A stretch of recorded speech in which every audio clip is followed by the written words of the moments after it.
Salut la compagnie, c'est Jules Melon et aujourd'hui dans Impro Ciné Critique au réveil, je vais à nouveau vous parler d'un film de Robert Zemeckis. Quelques jours après Allier, j'aborde le cas de son Flight, sorti en 2012, qui marque d'ailleurs son retour au live action 12 ans après Seul au monde et une parenthèse d'œuvres en capture motion.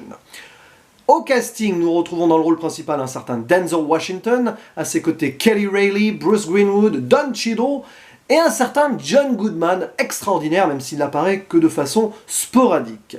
Et nous sommes en présence d'un drame qui va raconter l'histoire d'un pilote de ligne expérimenté qui va sauver énormément de vies grâce à un atterrissage d'urgence miraculeux. Tiens donc, ça vous rappelle pas un certain Sully de Clint Eastwood sorti quelques années après? Coïncidence? Pas plagiat en tout cas, tout simplement parce que Sully est un biopic sur des événements qui se sont déroulés en 2009, donc peut-être tout simplement une inspiration commune.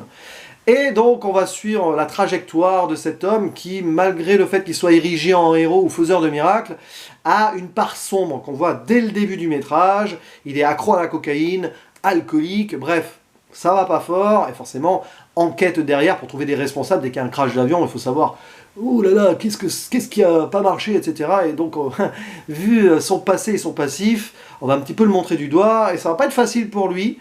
On va le voir d'abord dans un hôpital, où il va soigner ses blessures, où il rencontrera une héroïnomane, tout simplement, qui s'appelle Nicole, avec qui il va se lier d'amitié, et peut-être remonter la pente, décider d'arrêter de boire, tout ça. Mais est-ce que ces vieux démons ne sont-ils pas trop forts, au final, pour un homme qui a eu des gros soucis familiaux, hein, sans en dire plus, on le découvre très vite lors d'un coup de téléphone, en présence de son amante, enfin de sa maîtresse d'ailleurs, dans un hôtel avant de prendre le vol qui va mal finir, etc. etc. Alors c'est classique comme évolution d'un héros qu'on porte au nu mais qui a une part sombre, donc qui va être ensuite à un moment descendu, qui va avoir des gros doutes personnels entre rédemption, se laisser aller, etc. C'est super bien écrit, Denzel Washington est vraiment très bon, très juste, clairement.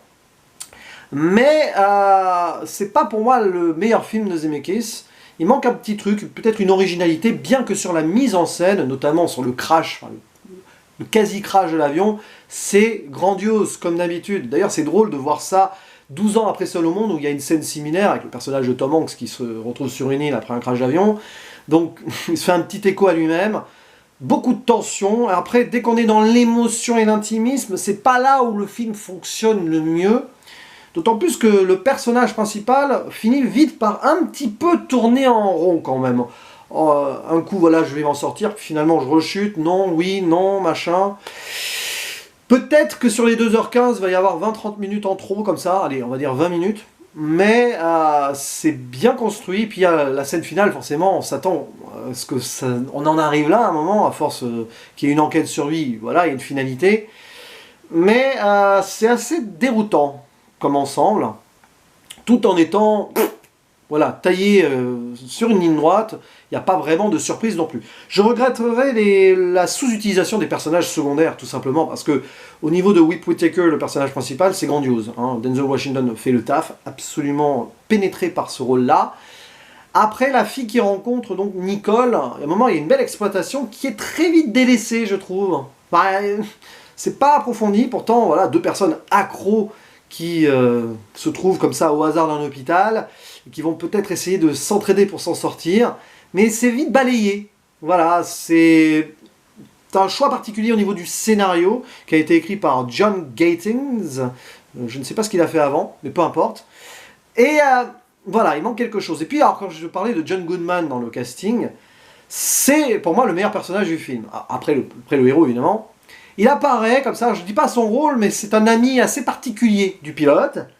Et à chaque fois qu'il est en scène, déjà il a une perruque improbable avec une queue de cheval, il a une gouaille extraordinaire, il arrive à l'hôpital déjà, il marque son territoire, en faisant des références d'ailleurs à pas mal de trucs, vole au-dessus d'un nid de coucou en appelant l'infirmière Miss Ratched d'un moment, c'est trop bête mais c'est le petit détail qui tue. Et alors dès qu'il apparaît, musique des Rolling Stones, Sympathy for the Devil, à un moment il fait une référence à Pink Floyd, bon, vous voyez un petit peu que les addictions du personnage principal, il les doit un peu à cet homme complètement rocambolesque qui réapparaît en fin de film. Il y a une scène avant le grand final qui est un petit peu Very Bad Trip, hein, d'ailleurs. Mais bon, c'est le cachet humoristique du film qui allège l'ensemble pour un drame, mais très très grand rôle de John Goodman qui a sa façon de parler comme ça, enfin voilà. C'est marrant parce que John Goodman, il a eu souvent des rôles secondaires assez brefs, mais il a toujours marqué les films dans lesquels il a joué. Voilà, ça c'est l'apanage des grands acteurs. Donc voilà, et puis les personnages secondaires, là, son pote qui est du syndicat des pilotes, l'avocat joué par Don Cheadle, qui est très religieux. À un moment, voilà, il y a l'aspect religieux qui apparaît, son copilote qui survit tant bien que mal. À un moment, il le fait prier avec. Là, voilà, la rédemption est au centre du film, peut-être un peu trop spirituelle à l'américaine, parfois, avec des bons sentiments. Et puis, bah, il y a tout l'entourage familial du pilote aussi, c'est particulier. Ça encore, ça va, parce que vers la fin, c'est enfin construit, alors que c'est sous-entendu pendant une bonne partie du métrage. Donc voilà, c'est un film qui fonctionne très bien, avec des petits défauts, des petits bémols, mais mise en scène impeccable. Au moment quand on voit l'avion qui se retourne avant de se remettre droit pour atterrir, tout est filmé, il y a des points de vue extérieurs, il y a aussi ce point de vue subjectif, du coup, puisque point de vue du pilote qui est extrait de la carlingue, etc., à moitié conscient. Voilà, il y a des choses qui sont très zemeckisiennes dans la mise en place, et donc, rien que pour cela, le film vaut le coup. Je vais pas aller plus haut que 7 sur 10, un petit 7 sur 10 quand même, hein. J'ai hésité entre 6 et 7, mais ça aurait été très dur de mettre 6 à ce film, qui est, voilà.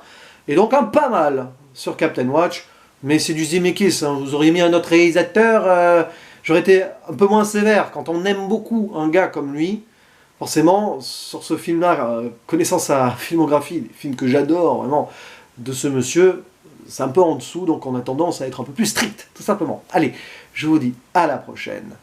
Ciao.